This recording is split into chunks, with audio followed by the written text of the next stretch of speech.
ఇవన్నీ చూసిన తర్వాత ఎన్నేళ్లు పడుతుందని అడిగాను. ఆ రోజు కానీ కంటిన్యూ ఉంటే 2020 ఎండకు పూర్తి అయిపోయింది ప్రాజెక్ట్. ఈరోజు 5 ఏళ్ళు అయిపోయింది. ఇప్పుడు ఎప్పుడు అవుతుందంటే 4 సీజన్లు కావాలంటున్నారు మినిమం. 4 సీజన్లు అంటే 4 ఏళ్ళు. అన్ని సభ్యులుగా జరిగితే మళ్ళా ఒక వ్యక్తి రాష్ట్రానికి ఒక శాపంగా ఎట్లా మారుతారనేది ఇది ఒక కేస్ స్టడీ. రాష్ట్రంలో ప్రతి ఒక్కరూ ఆలోచించాలి. నేను డిస్కస్ చేస్తాను. ఇంకా మేజర్ కంటూర్స్ మాత్రం నేను మాట్లాడుతున్నా. మామూలుగా చాలా మందికి అర్థం కాదు కానీ సబ్జెక్టు ఇవన్నీ చూసిన తర్వాత నాకు ఫస్ట్ నుంచి టచ్ లో ఉన్నాను కాబట్టి అర్థం చేసుకోగలుగుతున్నా. ఇవన్నీ కూడా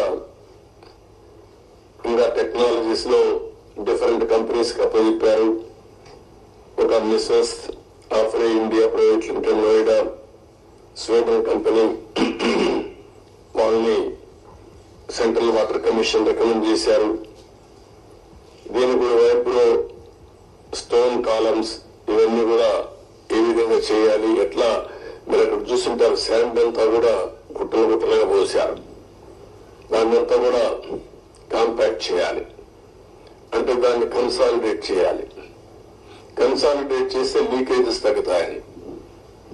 పర్మిసబుల్ లీకేజెస్ కంటే ఎక్కువ లీకేజెస్ స్వీపేజెస్ ఉన్నాయి అక్కడ. అది ఇప్పుడు తెలియదు. ఇప్పుడు వాటర్ ఫుల్ గా వస్తే అప్పుడు తెలుస్తుంది. మళ్ళీ అది కంట్రోల్ కావాలి. అది కంట్రోల్ కాకపోతే ఆ నీళ్లు వచ్చేస్తే కాఫర్ డ్యామ్ ద్వారా డయాఫామ్ వాల్ చేయలేం. దీన్ని లిఫ్ట్ చేయాలంటే ఇంకొక ప్రమాదం. వచ్చిన వాటంతా లిఫ్ట్ చేయాలంటే దానికి డబుల్ ఎక్స్పెండిచర్. మళ్ళీ ఎంత కాంప్లికేట్ చేయాలనో అంత కాంప్లికేట్ చేశారు. ఎన్ని చిక్కుముడు వేయాలో అన్ని చిక్కుముడు వేశారు. ప్రాజెక్ట్ ని గందరగోళం చేశారు. ఇవన్నీ ఇంకా నేను స్టడీ చేస్తున్నా. ఫస్ట్ ప్రైమరీ నేను ఏదైతే ఫస్ట్ తద్వారా ఎవ్రీ ఎకరాకు నీళ్లు ఇవ్వాలనుకున్నా. అందుకే మీరు చూస్తే 14-19లో ఆవరేజ్ ఎవ్రీ ఇయర్ 13,683 కోట్లు ఖర్చు పెట్టాం. ఆవరేజ్ వీళ్ళు వచ్చిన తర్వాత దాన్ని 7,100 కోట్లు తగ్గించేశారు. బడ్జెట్ పెరిగింది, ఎక్స్పెండిచర్ తగ్గించారు. ఆ డబ్బులు కూడా కాంట్రాక్టర్లకు అడ్వాన్స్ ఇచ్చుకున్నారు తప్ప ఎక్కడ ఏ పని కాలేదు. అంత మునుపు కూడా రాజశేఖర్ ముఖ్యమంత్రిగా ఉంటే 4,200 కోట్లు ఖర్చు పెట్టాడు. తర్వాత 3,430 కోట్లు ఖర్చు పెట్టారు. ఫస్ట్ టైం చరిత్రలో 13,683 కోట్ల రూపాయలు ఎవ్రీ ఇయర్ ఖర్చు పెట్టి సాగునీరు కోసం ఎక్కువ ప్రాధాన్యత ఇచ్చాం. పోలవరాన్ని కూడా ముందుకు తీసుకెళ్లాం. ఈరోజు ఈ పరిస్థితిలో మీరు కూడా అధ్యయనం చేయండి. డేటా అంతా మీకు కూడా ఇస్తాను. ఇందులో రహస్యాలు ఏమీ లేవు. అలాంటివన్నీ స్టడీ చేసి మనం ఏం చేయాలో చేయడం, దీన్ని కంప్లీట్ చేసుకోవాలి. ఇది ఒక కేస్ స్టడీగా ప్రతి ఒక్కరికి అర్థం కావాలి. రాష్ట్రంలో ఉండే ప్రతి ఒక్క వ్యక్తికి సంబంధించిన ప్రాజెక్ట్ ఇది. వాళ్ళ భవిష్యత్తుకు సంబంధించిన ప్రాజెక్ట్ ఇది.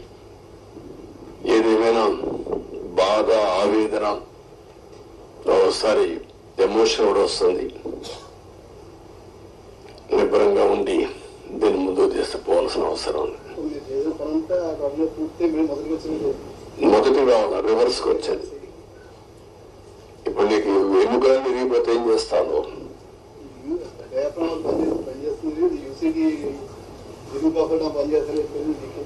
అది లేదు.